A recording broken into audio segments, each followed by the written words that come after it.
My review for Glee Season 6, Episode 10, The Rise and Fall of Sue Sylvester. Now, this episode is mainly just about Sue Sylvester, about her losing her job, and about her, losing all her, faith in what she believes in, not really faith in what she believes in, but she finds out everyone hates her. It's no sense, but including Becky, which, it doesn't make sense because she was there with her the whole entire time, and then all of a sudden she just goes and yells at her for getting rid of getting rid of the Glee Club, even though she was with her the whole entire time to get rid of the Glee Club. I know her boyfriend, Becky's boyfriend, was in Glee Club, but still it doesn't make sense for her to also, change her mind just because of that. And then also talks about it goes to the thing about how everything she says is a lie and all that, which I already knew all that stuff about, her daughter being the son of, what's his name? Can't think of it right now, but, well, Michael Bublé or something like that, yeah. Well, it's just, Sue doesn't have that kind of connection with any of those people.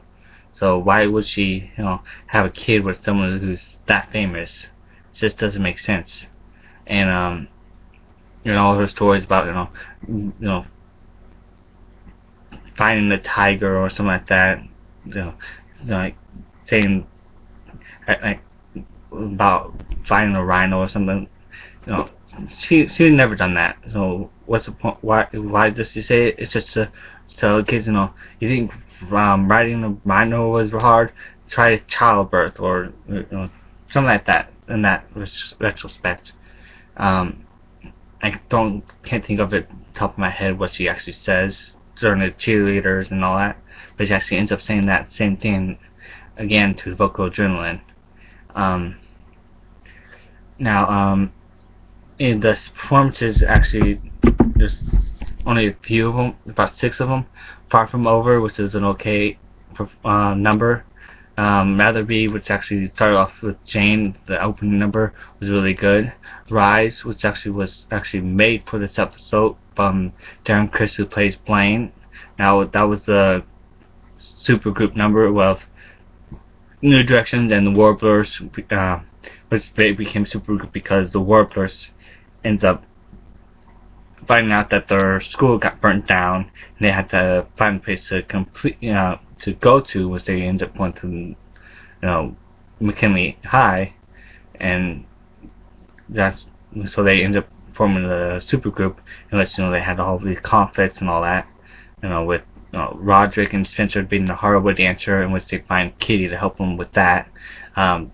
The Jane, not trusting them because, they didn't let her be in their group because she was a female, and she thought, now what's going to happen? We're going to be in the back, which wasn't the case. It was only because they only wanted the worst dancers to be in the back, which was Spencer and Roderick.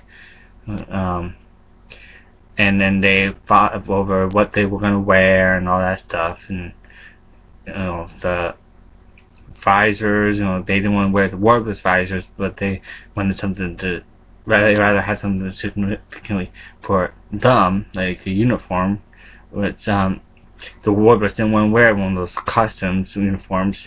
They wanted to wear the visor, so they actually ended up creating a specific visor for the whole entire team. And then the next song is the Final Countdown, which actually deals with Will and Sue, going at it, saying, I'm a better air guitar player, because that's basically what they're doing, is playing air guitar and singing. They also actually seem crazy from the kids, but yeah, just trying to see who's better at being a coach and all that stuff, because now Sue's actually gonna be Sue actually became the vocal adrenaline coach. And the next song, the Charlie song, deals with Sue and her mom singing together, and it's mainly about how Sue's mom, Doris, found, fell in love with her Sue's dad, and it talks about how she met him on the trolley and all that stuff, and also in the movie it deals with Sue, how she loses her job is as a principal is because the superintendent finds the Hurt Locker, and she's something about his nephew in the Hurt Locker with like a dart in his eye or something like that, and he just felt danger with the children with her being there because of it. Overall, it was a good episode. Not the best, it's actually one of the worst episodes, but it was okay for a Glee episode.